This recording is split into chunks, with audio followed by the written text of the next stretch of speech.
السلام عليكم ورحمة الله وبركاته. ازيكم حبايبي؟ عاملين ايه؟ يا رب حبايبي تكونوا بخير. برج الميزان حبايب قلبي، صفوا النية كده، اتفائلوا بالخير تجدوه، طلعوا الطاقة السلبية، صلوا على الحبيب وكمان استغفروا. طبعا حبايبي اللي أول مرة بيزوروا قناة أم أحمد ما ينسوش يعملوا اشتراك وشير ولايك للفيديو، وده فضل منكم مش أمر. حبايبي بقى أولادي وأخواتي الموجودين في القناة، حطوا اللايك، شيروا الفيديو، وانزلوا اكتبوا كومنتات، تصلوا على الحبيب وتستغفروا. طبعا حبايبي لازم يكون عندنا يقين وثقة في الله وحده، انه ايه، لا يعلم الغيب الا الله ومحمد رسول الله، لا حول ولا قوة الا بالله العلي العظيم. انت حيران وتايه، عندك في موضوع شغلك ومخلي تفكيرك زيادة عن اللزوم، وكمان عندك في العيلة في مشاكل عائلية. لا اله الا الله محمد رسول الله. انت قلقان واقف على ارض صلبة، انت بدأت تقطع علاقاتك مع كل الناس. ليه؟ لان هم اذوك، دمروا حياتك. عشان انت قلبك طيب، ومن كتر طيبة قلبك بتسامح بسرعة، بتسامح على طول، لكن بتشيل مرة واتنين وتلاتة، والتالتة بالنسبة لك بتكون تالتة. انت مستحيل تمسك عصبيتك، او مستحيل تكون غاضب، ما تعرفش ان انت تنفجر، بتخزن كتير، بتسكت كتير، وساعة انفجار بتبقى محدش بيقدر يوقفك ولا حد يقدر يجي جنبك. وعشان كده انت بتاخد جنب لنفسك، ما بتتكلمش الا ما بتكون الكلام اللي هو طالع من جواك وفي دقة. انت ما بتتكلمش على الفاضية والمليانة، وخصوصا ان انت بتكون دارس كل كلمة بتقولها، وبتكون قاصد الكلام اللي انت بتقوله، بس مشكلتك ان انت عصبي ومتضايق. من احسن بقى يعني تهدي من نفسك شوية، لان انت ممكن تزعل نفسك، تزعل ناس كتيرة وانت مش قصدك. انت من كتر التوهان والحيرة وعدم الاتساقات، يعني مش عارف تاخد قرار، عندك دايما صداع وماسك دماغك ومش عارف تاخد قرار. انت ما بقتش مركز في حياتك، يعني ما بقتش زي الاول. كنت الاول دقيق جدا، لكن دلوقتي ما بقتش مركز في اي حاجة. انت حاسس بالحزن متغير شوية، وحاسس ان انت تعبان، متضايق، زهقان، مخنوق، حتى ملامح وشك حزينة. تبص كده تلاقي نفسك مش حلو، ده باين عليك الحزن، كل بيشوفك عارف ان انت حزين. انت بتكتم جوه قلبك، ومن كتر الكتمان ده بقت تجيلك نغزة مش طبيعية جوه قلبك، من كتر ما انت بتكتم وتخبي وتداري وجعك، وبتخبي ألمك جواك، وده بدأ يعمل لك مشاكل جوه قلبك. بس هقول لكم، مفيش داعي للقلق. انت صبرت كتير وتحملت واستحملت، استحملت اهانات وقلة الكرامة، واستحملت حاجات كتيرة جدا جت على دماغك. بس ربنا بيقولك اصبر وبشر الصابرين. انت صبرت واتألمت، وحان وقت ان ربنا يديك ويكرمك، وربنا بيقولك انا بختبرك، بشوف الصبر اللي عندك قد ايه. انت بإذن الله هتسمع خبر هيكون مفرح جدا. انت دايما مستنيه من فترة كبيرة، الخبر اللي انت مستنيه، مستني رجوع حق، مستني ميراثك، مستني خطوبة، فرحة، جواز، مستني حمل، مستني رجوع أهل، مستني فرحتك، انتصارك. مستني ايه بالظبط؟ ايه الحاجة اللي انت مستنيها؟ اللي انت مستنيه، لان بإذن الله ربنا هيستجيب دعوتك ويحقق لك أمنيتك. الحاجة اللي انت مستنيها بإذن الله وبفضل ربنا الفترة الجاية، بإذن ربنا كده الحاجة هتجيلك، وهتجيلك فوق ما تتخيل. انت صبرت، وصبرك ده بإذن ربنا، ربنا هيكبر بخاطرك جبر كده، يعني يتعجبوا أهل الأرض وأهل السماء. انت انت في عندك الحلو وعندك الوحش، انت عندك فيه 3 تعابين موجودين في حياتك. ال3 تعابين دول على هيئة ملايكة في صورة ملاك. التعابين قدامك هم قاعدين. التعابين دي شكلهم بشع، دايما بيقولك ان احنا بنحبك، احنا عايزين نخدمك، احنا واحنا واحنا. اول تعبان عندك شخص صغير في السن، هو مش عارفك بس بيسمع عنك، بيسمع عنك من ناس. هو ما يعرفش عارفك بس بيكرهك من كتر الكلام اللي بيتقال عليك، وبيتمنى النعمة ان انت فيها تزول، بيتمنى ان ربنا يبتليك بالحزن دايما، حتى لو هو مش عارفك بس بيتابعك من بعيد لبعيد. وده من كلام الناس عليك وكلام الناس القريبة منك. ده حد صغير في السن مش عارفك وانت كمان ما تعرفوش، بس من كتر الكلام عنك كرهك وبيحسدك، ودايما حاسس ان انت احسن منه، ودايما عايز يأذيك، ودايما عايز ان يشيل النعمة الموجودة عندك. ده اول تعبان. تاني تعبان موجود في حياتك، التعبان ده من جوه قريب منك، ده من عيلتك، دايما بيتابع اخبارك ومش عايزك تكون احسن وافضل منه. لما بيشوفك سعيد بياكل في نفسه وبيكون كده، هو عايزك حزين، عايزك تعبان، وده عدو ليك دايما. ده مفيش صلح بينك وبينه. وخلي بالك كل الناس بتراقبك. تالت تعبان عندك، ده صديق قريب منك. لو انت راجل هو قريب صديق، لو انت بنت فهي صديقة قريبة منك. تالت تعبان ده حد قريب منكم جدا، دايما بينصحكوا ان هو عايز مصلحتكم. انتوا هتعرفوا الحاجة دي من نفسكم، دايما بان هو عايز مصلحتك وان هو تكون احسن وافضل منه، بس في الحقيقة لا، هو بيغير، وفي الحقيقة هو بيتمنى اللي انتوا فيه يكون عنده هو. احذروا، خلي بالكم، الشخص ده قريب منكم، عايز يدمر حياتكم ببطء.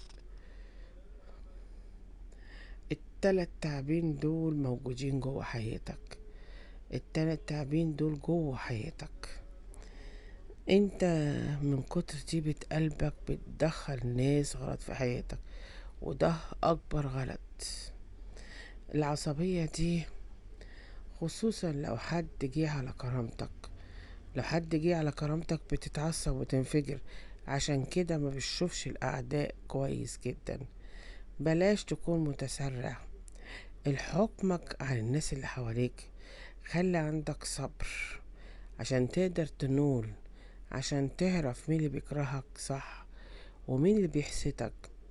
اصبر عشان تعرف دماغ كل شخص موجود في حياتك. مش كل الناس اللي بتحبك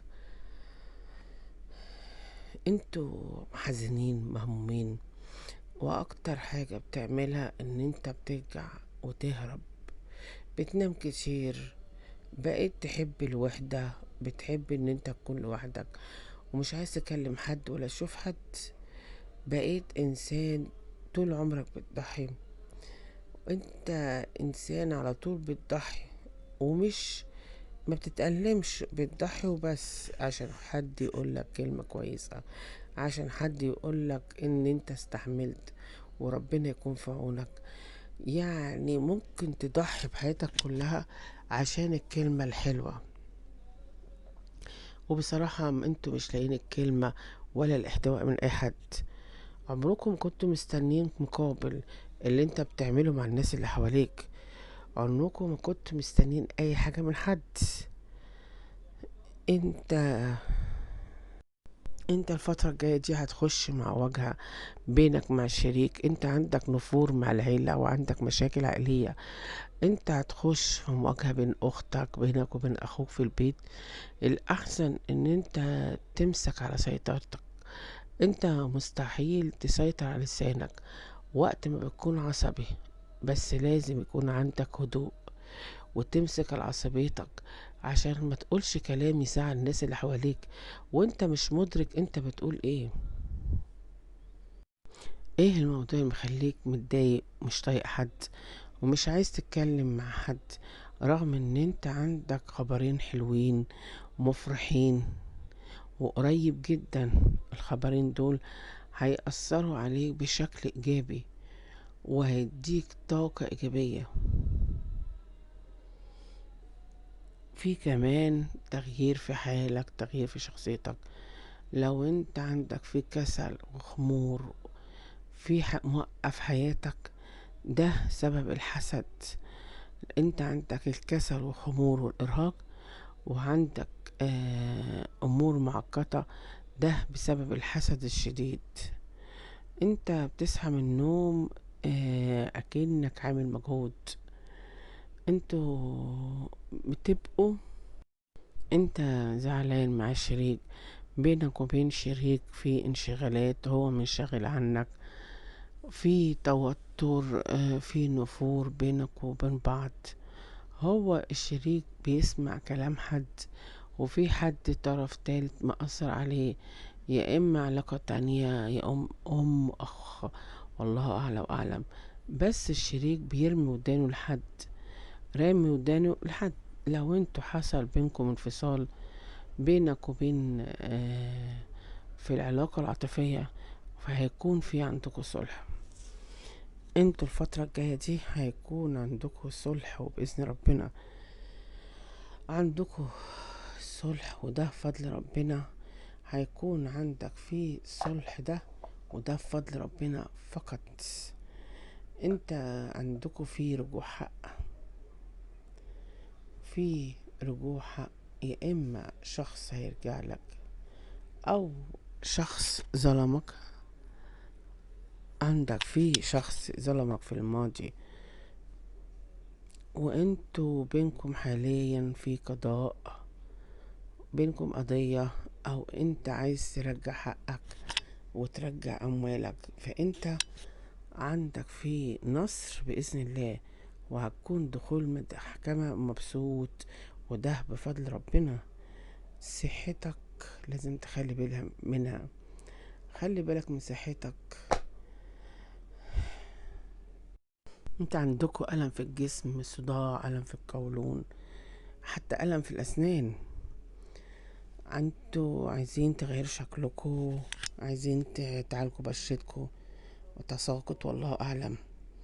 بس انتوا عندكوا تحقيق أمنية، وده بإذن ربنا، وده هيكون في طريقكم، وهيكون في جبر وخير وبشرة سارة. ودي هتديكوا نية صافية، وهتديكوا انطلاقة جديدة. بس لازم تخلكوا من التلات تعابين. التلات تعابين دول خلي بالكم منهم. ليه مخنوق متضايق؟ ايه اللي خانقك؟ ايه اللي مضايقك؟ مخنوق ليه؟ هي دي اول مشكلة تحصل بينك وبين الشريك، او اول مشكلة تحصل بينك وبين العيلة. اكبر مشكلة حصلت بينك وبين الشريك والعيلة كانت ايه؟ انت عارف ان انت لسه هتشوف اكتر من كده، ولسه هتشوف كتير. ايه المشكلة اللي عندك؟ المشكلة عندك ان انت جيت تأخرك، ان انت ما بقيتش قادر تستحمل خيانات وطعنات وضرب من الحبيب، ولا اهانة ولا قلة كرامة. المشكلة عندك ان انت عندك اشتياق لأطفال، اشتياق لأهلك، اشتياق في حياتك غير طبيعي. ربنا ما قصرش معاك، وهيكرمك وهيوسع رزقك وهيفضلك عن الناس اللي حواليك، لان انت استحملت. لازم تتأكد ان انت في ده مكتوب، ده مكتوب من عند ربنا. بإذن الله هيحصل لك تغيير انت ما كنتش متخيله ولا متحدد في دماغك. لا اله الا الله انت رسول الله، لا حول ولا قوة الا بالله. ربنا اختارك انت تحديد، لانه هو عارف ان انت تستحمل، وهتقدر تكمل وهتقدر تعافر وهتقدر توصل. بس تخلي بالك الأيام الجاية بالحسد والعيون. الفترة الجاية العين عليك، على نزاهتك وعلى شهادتك ورشاقتك. ايه، انت استحملت وحان وقت ان ربنا يكرمك. حان وقت ان انت تحس بالحياة اللي هي هتكون من نصيبك بإذن ربنا، وده بفضل ربنا عليك. انت مهموم وحزين. ايه الحاجة اللي تغير مزاج؟ يا ترى ايه؟ ولا خروج؟ انت عايز تخرج ولا بتحب تشرب شاي ولا بتحب النسكافيه؟ انت بتقعد مع قعدة مع صحابك. ايه الحاجة اللي انت بتحبها وبتديك الطاقة الإيجابية؟ اعملها. والحاجة اللي بتديك طاقة إيجابية اعملها. بلاش كده تبقى متضايق. بلاش ان انت تكون عايز تخرج وتبقى مش عايز تخرج. لا، اطلع من الطاقة ديت. بس لازم تخلي بالك جيرانك حواليك ناس في قمة الحقد والغل والحسد، وهم نكرين الجميل وقلة الأصل. كمان عندك في ناس بتحسدك وحسد وعين وسحر قوي جدا. السحر ده هو اللي مخليك تنفصل عن الشريك بعد ما كان بيحبك وكان فرش لك الدنيا ورد. حسد مقصود بيك انت. انت اللي مقصود بيه، مش عيالك ولا زوجك. مقصود بيه انت. الحسد ده من واحدة، من فتاة، ده مش من راجل. الفتاة دي مش حلوة، دي عندها خبث ولقم. دايما العين سايباك. عشان كده انت دايما عندك في نغزة في قلبك، عندك قولون، عندك ضخة بتجيلك من اي طريق، صداع، فقدان الشهية. ده حسد وخمول وحزن. بتحس ان انت في تقل في كتابك، احلام مزعجة. انت الفترة الجاية دي اكتم، بلاش تحكي، بلاش تتكلم. انتوا الفترة الجاية هتسكتوا، مش هتتكلموا وهتداروا. وخصوصا الفتاة، انت هتعملي ايه مثل؟ داري على شمعتك تقيد.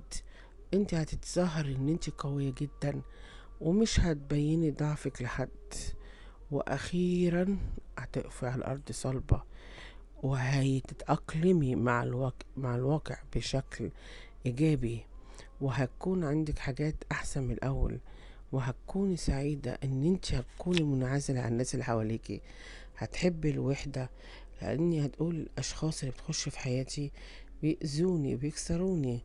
حصل عندكم سرقة الشريك او حد، وهتبقي آه، كاتمة، مش هتطلعي اسرارك، وهتبقي منعزلة عن الناس اللي حواليكي. لان انت هتقولي جابولي وجع الدماغ وبيجيبيلي الصداع المستمر. ربنا يفرحكم. انتوا عليكم بدأ يكون اكبر من كده. بدأت بقى تخلوا بالكم كويس جدا من كل الناس الموجودة حواليك. هيكون عندك حد، آه شخص مهووس، يعني مهووس عندك في بيتك، بيحب كل حاجة مترتبة، بيحب كل حاجة في مكانها، بيحب ان كل حاجة على أكمل وجه. مين بقى الشخص ده؟ ده موجود معاك جوه بيتك. في كمان شخص بيخاف على كلامه، بيخاف يقول كلمة تزعلك، وانت في الوقت الحالي كلامك قليل، بدأت تفكر في الكلام قبل ما تقوله. في عندك كمان شخص تاني موجود في حياتك، مرتاح معاك وبيفتح لك قلبه وبيحكي لك. يا ترى مين الشخص اللي هو عندك بيرتاح لك وبيحكي لك كل اللي جواه؟ انت عقلك اكبر من سنك، والعين عليك، انت العين عليك، وده مأثر عليك. عايزاك تضحك وتهزر وتكون مبسوط، ما تسمعش كلام حد. دايما الناس فاكراك ان انت ما عندكش مشاكل في حياتك، ودايما حاسين ان انت حياتك مبسوطة وسعيدة. بالعكس انت مش كده، انت عندك حزن وهم، بس انت بتدير وبتكتم. انت اتصدمت في حد والشخص ده عالي عليك. انت الفترة دي هتتأكد ان انت كنت مخفى الفترة اللي فاتت، وكل الناس بتتكلم عليك ورا ظهرك، هم مشهوش منك الغير. هقول لكم ايه؟ السلام عليكم ورحمة